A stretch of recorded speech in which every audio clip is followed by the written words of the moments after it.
प्रेरक प्रसंग, बैल और गधा की कहानी। एक समय की बात है, काशी में कई वर्ष साथ रहकर दो पंडितों ने धर्म और शास्त्रों का अध्ययन किया। शिक्षा पूरी होने के बाद दोनों विद्वान अपने अपने गांव की ओर चल पड़े। तब यातायात के साधन तो थे नहीं। लोगों को एक स्थान से दूसरे स्थान तक जाने में कई कई दिन लग जाते थे। लोग दिन में चलते थे और रात में विश्राम करते थे। ये दोनों पंडित भी ऐसा ही कर रहे थे। एक बार दोनों नगर के सबसे बड़े व्यक्ति के यहाँ ठहरे। उसने उनके रहने की व्यवस्था की और फिर अपने लोगों से कहा कि दोनों महानुभावों के भोजन का भी बंदोबस्त किया जाए। इस बीच समय पाकर धनी व्यक्ति दोनों के पास पहुंचा और उनसे चर्चा करने लगा। धनी व्यक्ति अनुभवी था। वो जान गया कि दोनों पंडितों में बहुत ज़्यादा घमंड है, साथ ही दोनों एक दूसरे को मूर्ख समझते हैं। उन्होंने दोनों से अलग अलग बात कर एक दूसरे के बारे में भी पूछा। जो जवाब मिले वो धनी व्यक्ति को दुखी कर गए। उसने मन में विचार किया कि ये दोनों काशी जैसी जगह पर वर्षों अध्ययन करके आए हैं, लेकिन एक दूसरे का सम्मान करना नहीं सीखा। बहरहाल भोजन का समय हो गया था।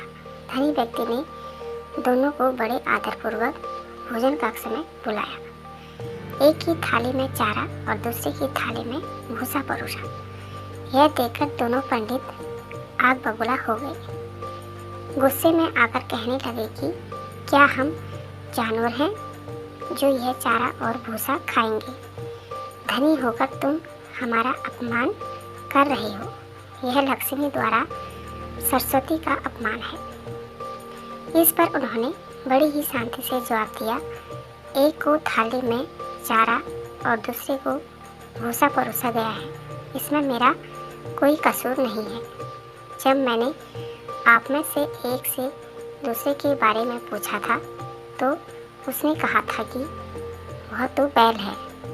वही दूसरे में पहले के बारे में पूछा था तो उसने कहा था कि वह गधा है। आप दोनों ने ही एक दूसरे को बैल और गधा बताया, तो मैंने उसी हिसाब से चारा और भूसा थाली में परोस दिया। इतना सुनते ही दोनों ज्ञानियों की आंखें खुल चुकी थी। उन्हें अपनी गलती का एहसास हो गया था। उन्होंने उनसे क्षमा मांगी।